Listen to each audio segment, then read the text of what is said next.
Our train stands ready. The final checks are made. The goods are loaded. The passengers are aboard. We have the road. And it's right away from the platform. So let us go on a journey.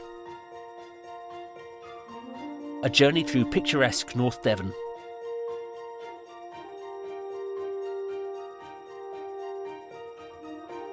A journey both in the past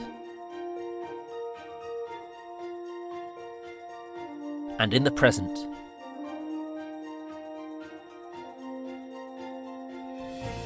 This is undoubtedly one of England's greatest lost narrow gauge railways. Whether it is the architectural variety,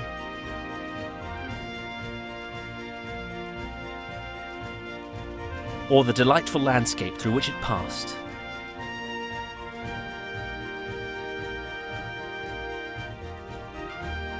we will see it from the ground,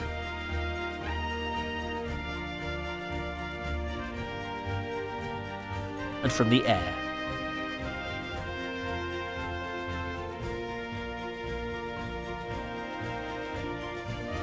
So join me, then, as we explore the story and legacy of this remarkable line. This is the Lynton and Barnstaple Railway. This is the last narrow gauge railway adventure.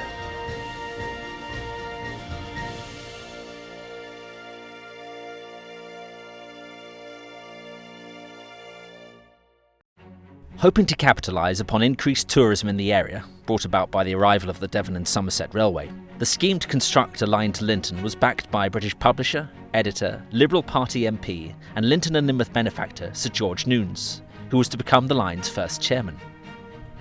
He it was who was behind the construction of the Lynton and Lynmouth Cliff Railway, the extant water-powered funicular railway, of which more later.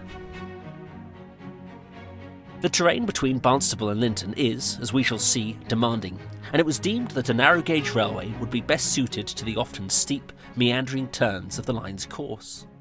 The railway opened on the 11th of May 1898. This was no light railway, a term which may euphemistically stand for a railway being built to a minimum standard. This line was built to a high standard indeed, so it is little wonder that so much of it endures. Before our exploration begins, and herein there is much to see, may I kindly ask you to like, subscribe, click your notification bell and leave a comment? I would be most grateful for your support. Should this line have closed? Will it ever be reopened in full? Let me know your thoughts below. A station still stands in Barnstaple, but its at-a-glance grandeur does not, alas, measure up to scrutiny. Formerly known as Barnstaple Junction, since it facilitated onward journeys to Ilfracombe, Bideford and Taunton, this picture shows the scene well enough, it was, however, stripped of its title when these branches were severed. Today, it is bereft of all but one line. The platforms to the right stand abandoned. But those wishing to travel to Lynton and Lynmouth would have remained on the train beyond Barnstaple Junction for a few minutes longer. Proceeding north, they would cross the River Tor, as can be seen here.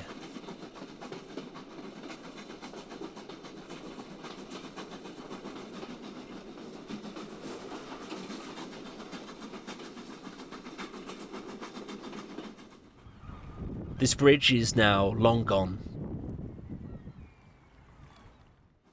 Trains would then run parallel by the river along its north bank before calling at Barnstaple Town, where our journey truly begins.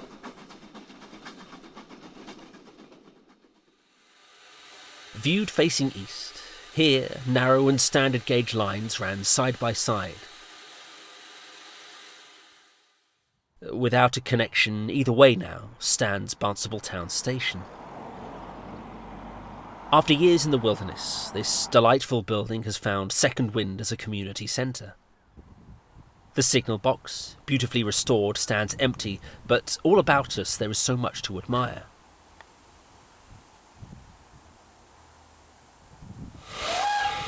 Ah, the game is afoot, and it is time to depart.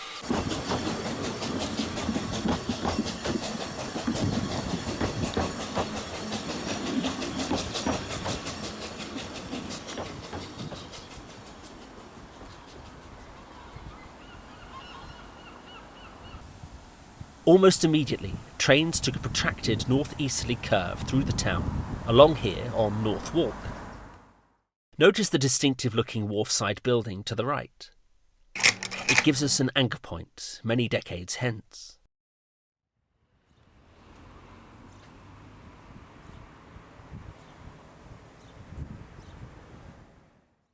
Moments later, trains would pass through the base of the L&B's operations, Pilton Yard. Here were sheds for engines, and for carriages, and for the maintenance of both, alongside an extensive goods yard and administrative offices.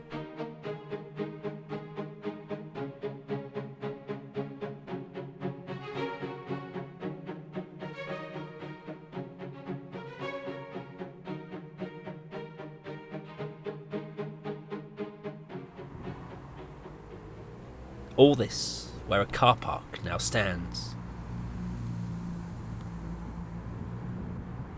Trains would forge east and beyond Barnstable's limits, variously shadowing and crossing the River Yeo, such as here at Raleigh Weir Bridge. Here's another bridge tucked away in the corner of this meadow. And the route ahead is framed in this picturesque sylvan scene.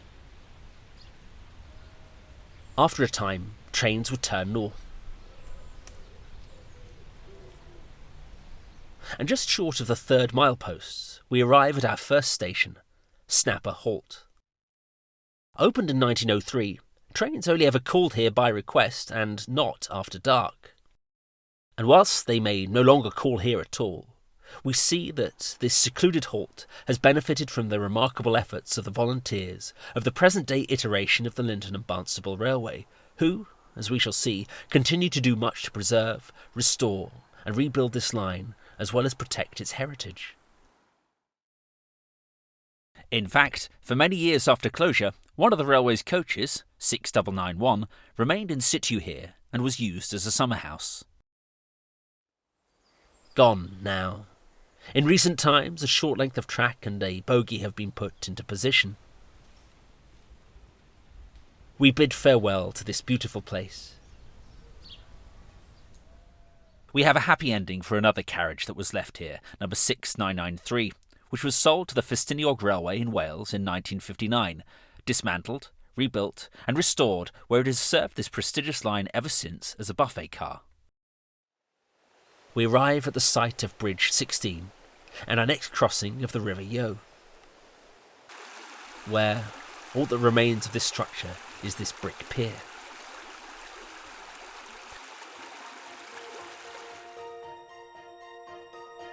I do hope you're enjoying this film. There is so much more to see.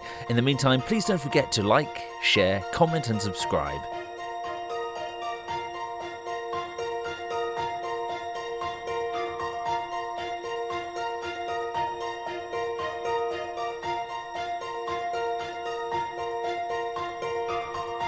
Here's Collard Bridge then.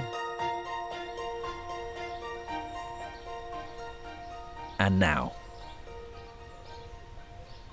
Upon passing beneath the bridge, the railway then took a sharp easterly turn. The trackbed as we climb from the valley floor can be seen, and here we find bridge number 21, which crosses Goodley Road on the Skew. And as we begin to turn north once more, we catch a glimpse of the railway's most magnificent structure, Chelfham Viaduct.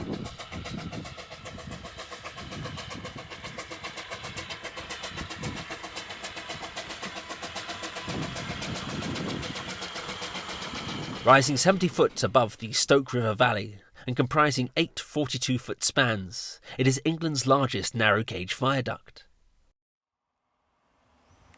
Undergoing a major restoration in the year 2000, the viaduct is a Grade 2 listed structure. Indeed, 8 years after the line's closure, it featured in the 1943 wartime propaganda film The Flemish Farm, doubling as a scene set in Belgium, where a pilot native to that country risks life and limb to retrieve his regimental colours.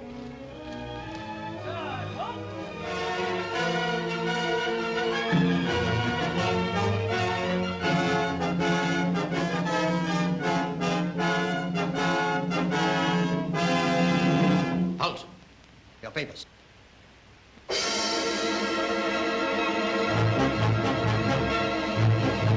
In the hut.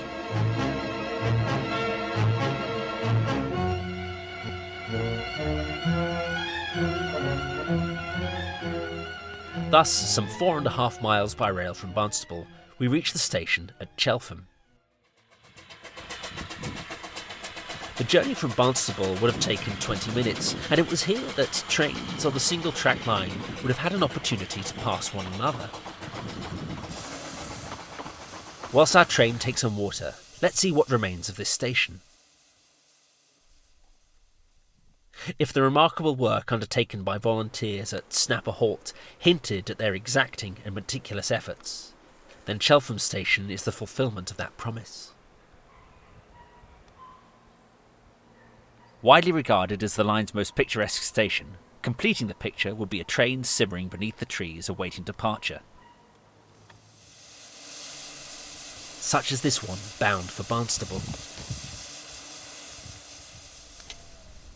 Our business now is north, and we climb out of Chelfham's sylvan glade.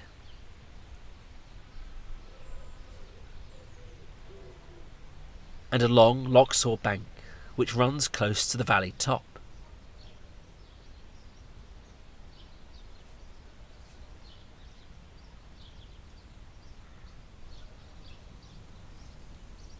The scenery here is magnificent, but it was hereabouts that the darkest chapter in the line's history occurred. On the 26th of February 1913, a track gang comprising 4 men were descending the 1 in 50 gradient towards Chelfham. Unable to sufficiently control the speed of their loaded, open wagon, it left the track here at Bridge 25.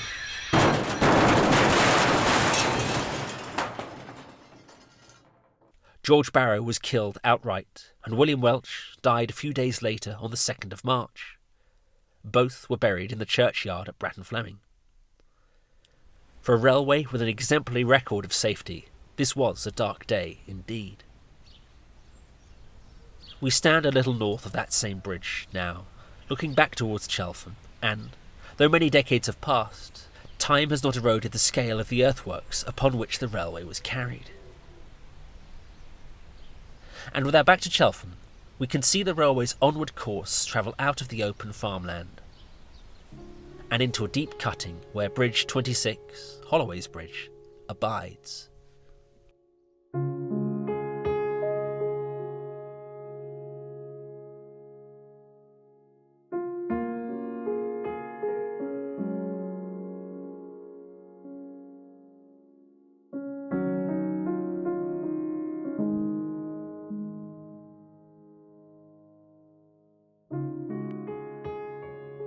From above, the lush emerald colours of the North Devon landscape look resplendent, and we can trace the railway's route beneath us as the line curves off to the left of the picture.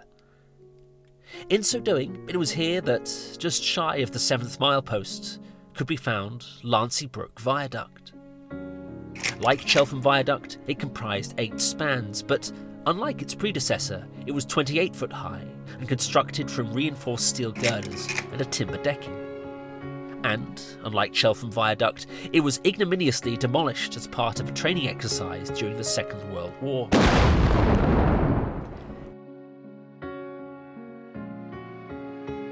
Here, the site today, thick with tree growth, as trains bound for Lynton crossed from left to right.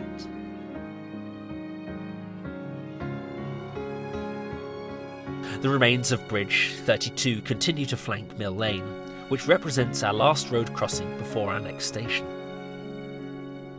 The railway now passed out of the light and into the shade of this wooded valley, where, just south of the 7 3/4 mile post, we reach Bratton Fleming station.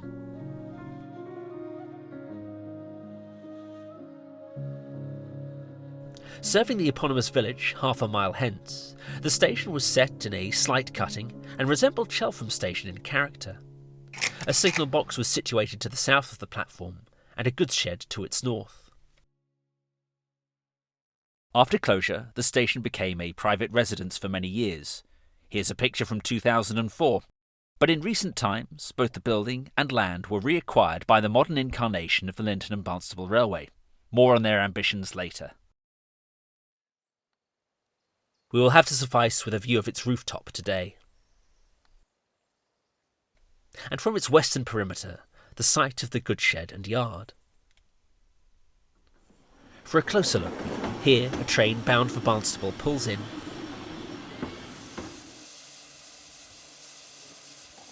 and departs.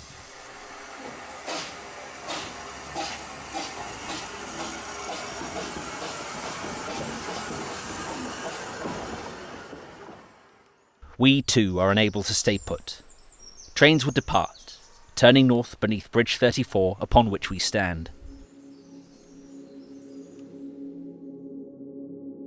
Our onward course sees us climb through deep rock cuttings and over embankments, snaking our way up and out of the valley.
Just past the 10th milepost, we approach what is now Wistlandpound Reservoir. Created in 1956 to provide fresh water supplies for Coombe Martin, Ilfracombe and Barnstaple, it is said that when water levels are low, you may be able to glimpse part of the Lynton and Barnstaple Railway. But even if you cannot see the line lurking beneath the surface, efforts have been made on dry land to commemorate its presence.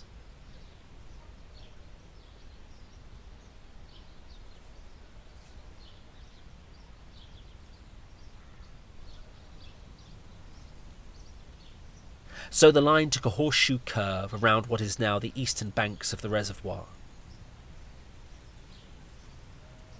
And beneath bridge number 53. Where, just around the corner, is the beautifully and recently rebuilt bridge number 54.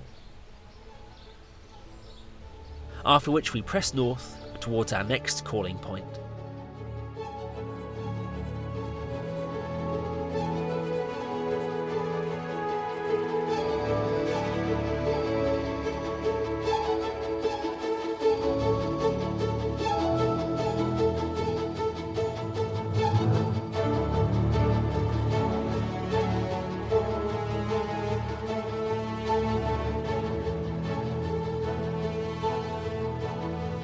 Blackmoor, on the 11 3/4 milepost, was one of the line's more substantial stations, designed to exploit its position adjacent the road to the popular seaside town of Ilfracombe. There was a refreshment room for passengers, stables for horses, and a water tower for trains, so all three could undertake the next leg of their journey with renewed vigour. Whilst extensions, demolitions and reconfigurations of the station and site have occurred after closure, the building stands and has, for many years, remained as a popular inn and restaurant. The character of the landscape changes as we enter Exmoor, and the deep wooded valleys, which were our companions from Snapper to Blackmoor, give way to an altogether more open terrain. faint like ley lines. You can just see the straight course of the railway in the next field along, as it then curves into these trees. And among them, concealed from view, stands the railway's largest earthworks, Parracombe Bank.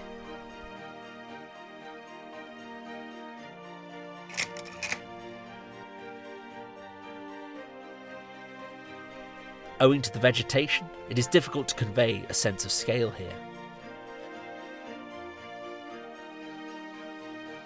But from the air, we can just about trace the other side of the horseshoe curve and the railway's arrival at the next station.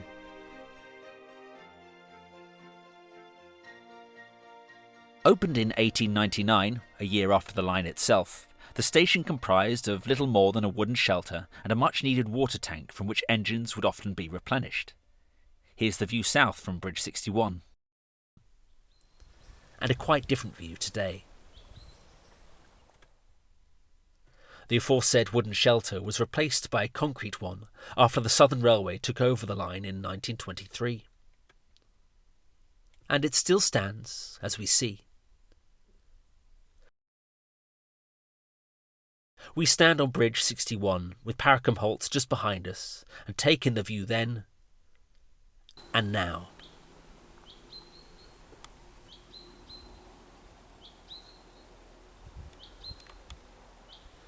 With our train's thirst slaked, we continue our journey and climb out of the station.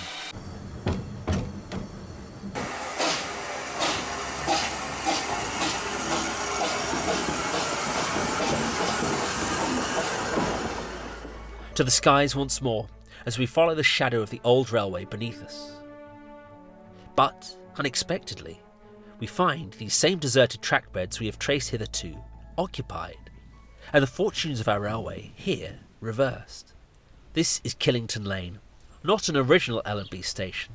It opened in 2006 as the southern terminus of the Lynton Barnstaple Heritage Railway. On the track in southern livery stands our locomotive, Lynn, which began work on the railway in 2017. Let us enjoy now, for a few moments at least, the sights and sounds of the railway alone.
"16 miles from Barnstaple, we arrive at Woody Bay. At 964 feet above sea level, it is the highest station in southern England. Indeed, this was a station built with great expectations, for it was to be a gateway by rail to a resort situated 1.5 miles to the north, from which the station takes its name. But these grand designs faltered and came to nothing, leaving the station rather isolated in its moorland situation. After the railway's closure in 1935, the station building remained broadly intact, when it was purchased by the Lynton and Barnstaple Railway in its new form in 1995. Restoration began and, as mentioned, services to Killington Lane commenced in 2006. Everywhere you look around this station site, the heart and soul of the volunteers can be seen in each and every detail, tantalising one with the prospect of what an extended version of this fine heritage railway might look like in the years to come.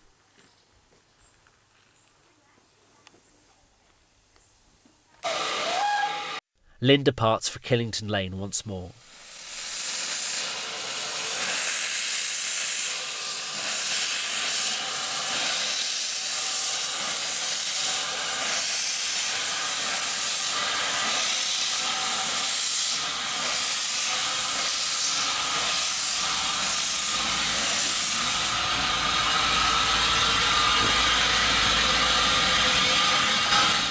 And we too must press on. Through this deep rock cutting, we climb beneath bridge number 69, and then bridge 70, whose walls still flank Martinhoe Lane. The onward course is harder to discern at this point, but can be seen here as we cross bridge 73 as it was, and as it is now.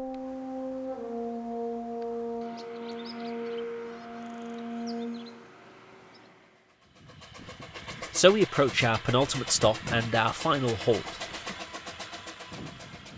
Just before the 17.5 mileposts was Caffyns Halt, which was built to serve the adjacent golf course. Look carefully at the appropriately dressed gentleman on the platform. No more golf now. No more trains, no more track, and but for the remains of Bridge 75, no hint of a railway here at all.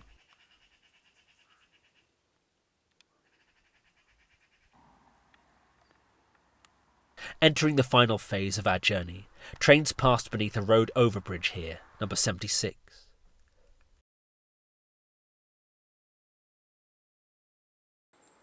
Where a few hundred yards later, nature's reclamation of the trackbed is complete. The embankment here at Dean's Steep has been levelled, but here are the abutments of Bridge 77 over Dean's Lane, just prior to the 18th milepost. A short time later, it was the turn of Bridge 79, Gibbsworthy Bridge, after which trains turn north, shadowing the West Lynn River along the crest of the valley, with views over Brook on the train's right. Thereafter, it was here they crossed the line's final bridge, number 80, Larkscleeve Bridge. So it was, after 19 miles, trains arrived at the railway's terminus on the North Devon coast, Lynton and Lynmouth.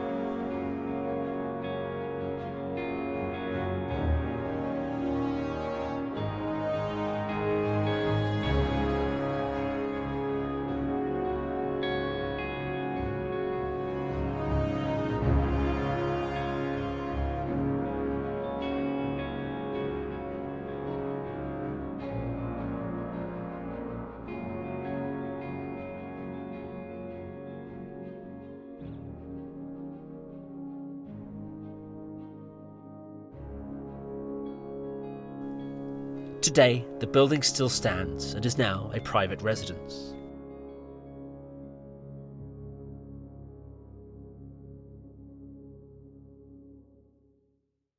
Why, then, did this railway close?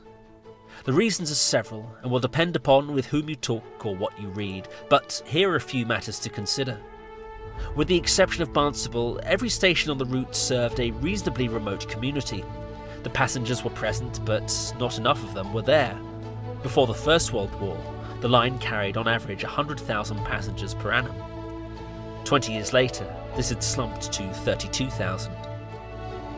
There are practical factors also. Some stations were located at a distance from the places they served. Take the situation of the northern terminus at Lynton. The station was 250 feet above the town it served, up a precipitous gradient.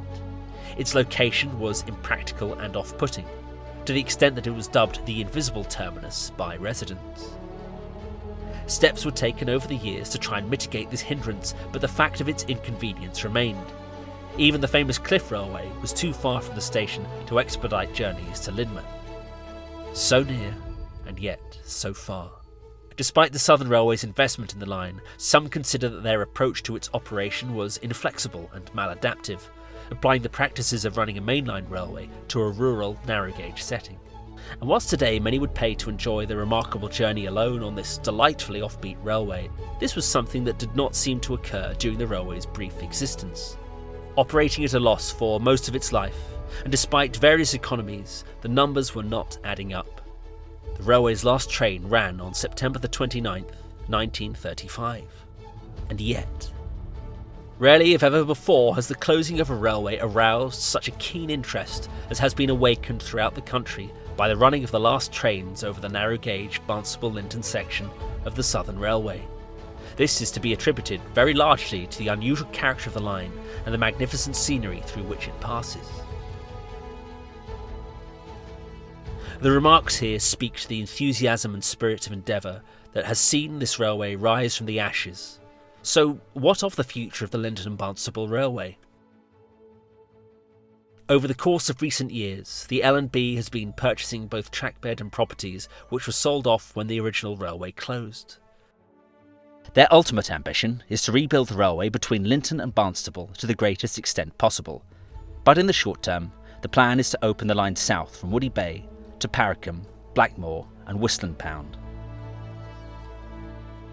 If their endeavours at Halt, Chelfham and Woody Bay are anything to go by, then future passengers can be assured that this line will rate among England's finest narrow-gauge railways.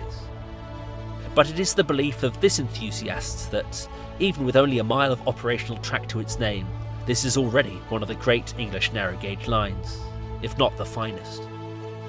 From the beauty of the line's varied scenery, to the architectural legacy and its presence on the landscape, from the abundance of research and materials that evoke the memory and spirit of this line, to the incremental victories won by those who volunteer their time to see that, in one form or another, this railway both endures and expands. Perchance it is not dead, but sleepeth, wrote an admirer of this line upon its closure in 1935. Never fear. The Lynton and Barnstaple Railway is awake. It is alive. And it is thriving.